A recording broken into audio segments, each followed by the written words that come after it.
President Teal, members of the board, Superintendent Rader, I have some words to say, and the children almost said them for us tonight. As a kindergarten teacher, I am responsible for 5-year-olds' first experience in our schools, working in a group larger than their own family. I take the responsibility for making that initial experience in school positive, one where children feel safe and loved, where their individual curiosity, talents, and potential are nurtured, where each child develops a love of learning. I learned this gift is what parents value in me as their child's first teacher. If our parents knew how toxic testing impacts their children, I think they would be alarmed.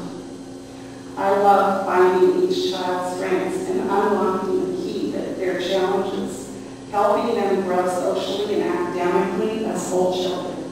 From gifted students who read at 4th grade level in kindergarten to those who will not learn their letters by the end of the year due to neurological issues that impact their ability to learn, I know they all come to learn something new. Children are neither standard nor common. Each child comes to me with an empty rice bowl, hungry for new and different knowledge.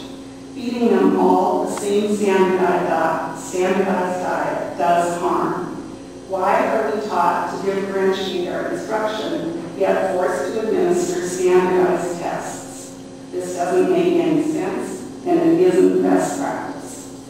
I work to give my students joy every day, and know that research shows all children learn how to learn through play, a well-rounded curriculum with art, music, theater, movement, and games that provide a varied diet for multiple intelligences rather than a one-size-fits-all.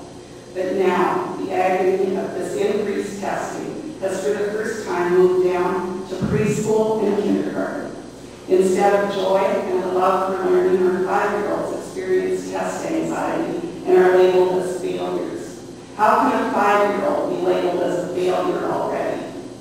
Building, district, and state mandated testing strip our children of the exact experiences they need. In kindergarten, almost all testing is done one-on-one, losing valuable instructional time while expecting 5-year-olds to work independently and work quietly for hours.